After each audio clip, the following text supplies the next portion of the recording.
What is up, gamers? This is Mr. Senor, docking the station, going to Saturn, starting the Genesis. I wanted to go ahead and talk about mechs. We love them. They're amazing. I mean, mechs are so awesome. We even found ways to even try to combine more to make an even bigger one. I mean, this is like Gurren Lagann level shit. I mean, we're going into the universe. We're going into space. We're going into underground. I mean, there is no place like home. And you guess what? Home is where the mech is. So I wanted to go ahead and discuss a specific game, but in order for me to go into the game itself, I wanted to kind of discuss a little bit about mechs in general. You know, in popular culture, we usually see them in anime like Macross, Robotech in the United States, Gundam, Neon Genesis, Evangelion, even Escaflon, and MD Geist is another one. You know, video games will have their own surge of mechs. You know, in the Armored Core, Virtual On, Mech Warrior, Front Mission, Zardian, if you even want to go into that realm in the SNES world. But these games have something in common. These games tend to be more of a fighter or a sandbox battle. You know, you have a mission, you're going to go ahead and complete it. You know, over the shoulder, first person view, or in the case of Front Mission, over-the-top tactic style. So what is it about these games that are so interesting? Well, first off is that, I mean, the concept of the mech is human ingenuity is able to construct something great. You know, there are obviously the games that is human endeavor within it himself trying to become better or stronger, which is good, but there's a lot of that. Mech is human ingenuity helping us obtain power that we are maybe incapable of doing or achieving. And so that's the cool part. You know, we saw in Aliens when Ripley gets into the mech and takes down the alien queen, and that moment really instilled this idea within us that, you know, we can gain strength within these battle suits. Now, you know, there's different types of mechs. There's obviously like human-sized battle suits. There goes a little bit bigger, like, you know, Gamerz in the Escaflowne world. You can get a little bit bigger and go into like, you know, Macross and then Gundam, and then obviously the craziness like in Gurren Lagann. The game we're going to be talking about today is RangerX, or X-Ranza in the Japanese release. Developed by Toshio Toyota and Toshio Yamamoto. These two will collaborate, and RangerX is a side-scrolling shooter where you command a mech and you also kind of command a side mech. Now, I can't really talk about that right now, only because currently my Genesis, I only have my 3-button controller, and to really utilize that side mech character, it's better when you have the 6-button controller. So I won't go too deep into it, but hopefully I can go ahead and do a stream where I can play through RangerX with the 6-button controller, but we'll go ahead and save that for another time. So the two will be working for a production company called Wolf Team. Now, Wolf Team is known for their Tales of series. In 2003, they'll dissolve, and then most of the individuals will end up being picked up by Namco Tales Studios, where they'll actually continue the Tales of series, and they've done countless different games after that. Now, jumping back to the beginning, during the early 90s, a lot of the ex-Wolf Team members ended up leaving Wolf Team and starting their own company called Gao Entertainment. Now, Gao Entertainment will only last a couple years, and then they will change into Next Tech Core. Now, Next Tech Core will, you know, create a set of games, and they'll be around for a while until finally Sega ends up purchasing them, and then they become Next Entertainment, which I believe mostly focuses on mobile gaming, since right now that's kind of the big thing for a lot of these game developers and companies. Now, Toshio Toyota and Toshio Yamamoto will actually work on Wolf Team on a specific game called Grenada. If you look at the credits of Grenada, actually Yamamoto only has a special thanks.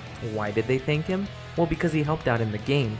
You can actually see this in shmuplations.com translation of an interview that was done by the two about RangerX and where the two had met. So Ranger X actually will be the moment where they both kind of leave Wolf Team and then come together in the next Tech Corp game, Ranger X. So what is Ranger X? Well, Ranger X is a 7-stage side-scrolling shooter where you take the role of a mech and also have control over a secondary vehicle, such as a motorcycle or the space station that kind of shoots above you. Now, each stage is broken up into 2 areas. One is a mission area where you have to destroy specific enemies on the map. And then there's the boss fight, where there's a specific mechanic where you kind of have to just learn the pattern in order to defeat him. So we're going to go ahead and discuss the controller. On your D-pad, your left button will have you move backwards. Your right button will have you move forwards. Up will be your flying up button, which will negate any need for a jump. Your down button will have you either crouch down or enter a vehicle, whether you're talking about the motorcycle or the space station above you. The nice thing about this is that your A button will actually have you flip your body to the left or behind you and shoot that way. So all of a sudden your left D-pad button will then have you technically flying forward if you're looking at it to the left. Your C button will have you then flip to the right.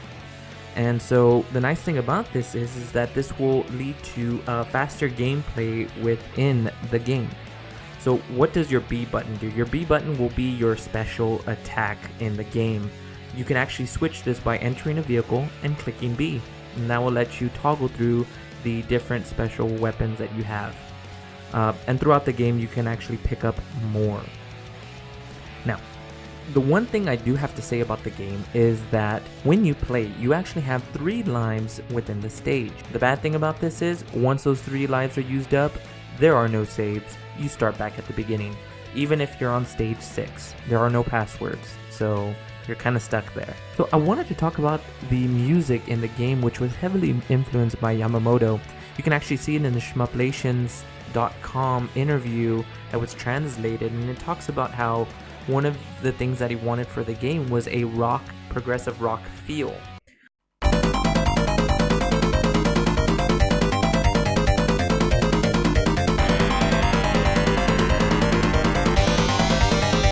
And so you can actually see that one of his interests is heavy metal. And the other interest was also motorcycle, which makes sense because, well, motorcycle is very similar to the other secondary unit that you can use in the game. One aspect that's worth mentioning is actually the enemies' reactions towards you. Now, usually during this time, enemies have what we call a repetitive action, meaning that they're going to be repeating their actions and hopefully you don't bump into them. There's also a homing action, like take for instance like Gunstar Heroes. They're coming at you, and that's exactly what we see in Ranger X. The enemies are coming towards you, they're trying to kill you. And so this actually leads to a very cool difficulty arc within the game.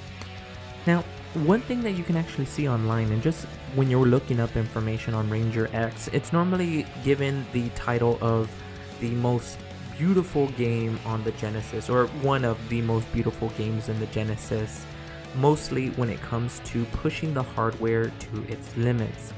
Now, here's the thing that we need to kind of talk about, and you can see this in the Shmuplations interview, is that it wasn't that they were trying to do that, is that they were trying to just create a good game.